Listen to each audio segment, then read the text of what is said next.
Can you hear that? I don't want to jinx it, but it sounds an awful lot like Gran Turismo 7, just around the bend in a white-knuckled, red-line tickling last lap dash for its March 4 checkered flag. Of course, the granddaddy of all console racing sims has historically had a complex relationship with release dates, so we'll save the celebrations for when it's officially doing its victory donuts.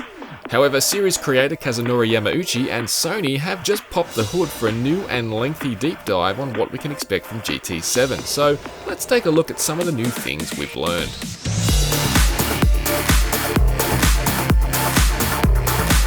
As you may already know, the Gran Turismo series is celebrating its 25th anniversary this year, and this important milestone really seems to be informing developer Polyphony Digital's approach to Gran Turismo 7. After 2017's very successful but nonetheless streamlined Gran Turismo Sport, Gran Turismo 7 is very much being positioned as a return to the traditional pioneering GT experience. That means the return of the world map and license tests. It means the return of classic tracks dating all the way back to the 1997 original. It means the return of performance tuning. It even means the return of oil changes and all those little eccentricities that have been etched into the identity of Gran Turismo. All of this we've learned previously, however. But while it looks like GT7 will be a familiar experience for longtime fans, there are a lot of new features. One of the most interesting is the Gran Turismo Cafe, which is appearing for the first time in GT7 and will be right in the center of the map. The Gran Turismo Cafe is Polyphony Digital's answer to one of the biggest questions that came up during development. How can new players be brought up to speed on the broad and varied world of Gran Turismo?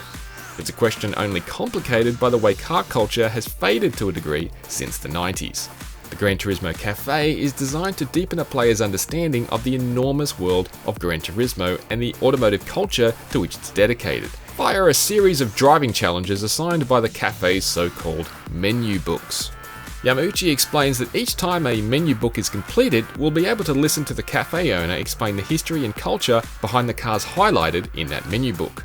In a respectful touch, it's noted that the original designers of some of these cars will even appear to reminisce over their memories of bringing them to life. We spotted former Mazda designer Tom Matano, known for his work on the iconic MX-5, and Freeman Thomas, designer of the Audi TT and the new Beetle. According to Yamauchi, there'll be over 30 of these menu books in the cafe, which he likens to quests. While clearing them all will apparently bring players to the campaign mode's ending, so to speak, Yamauchi stresses that this is really just the beginning of what players will be able to do in GT7.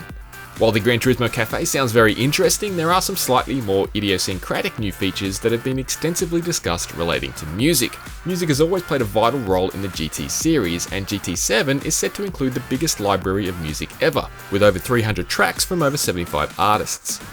Yamauchi explains that the Polyphony Digital team is embracing this music more than ever, with a new music replay feature, a replay mode where the cameras are generated automatically and switch in time with the music, and a new mode called Music Rally. The music replay feature feels like a slightly peculiar focus,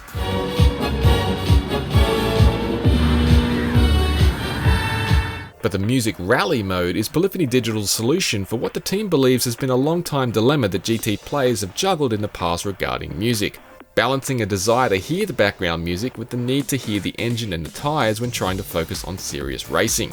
Even Yamauchi himself concedes that he turns off the music when he wants to concentrate on pure racing. With that in mind, the objective of the Music Rally mode is simply to enjoy the music. Players will start with a certain allocation of beats and need to pass through extension gates on the track to keep those beats topped up enough to reach the end of the song. According to Yamauchi, the philosophy behind the Music Rally mode is to enjoy a relaxed drive with music, and is geared toward beginners, particularly children, but he suspects experts will still be able to have a lot of fun with it by experimenting with how wild they can drive while still reaching the gates. We're yet to get our hands on GT7, but that should change next month when it arrives on both PS4 and PS5. For more on GT7, check out a recent update from Polyphony Digital on some of its PS5 specific features, including its approach to haptic feedback under braking. For everything else, stay on IGN.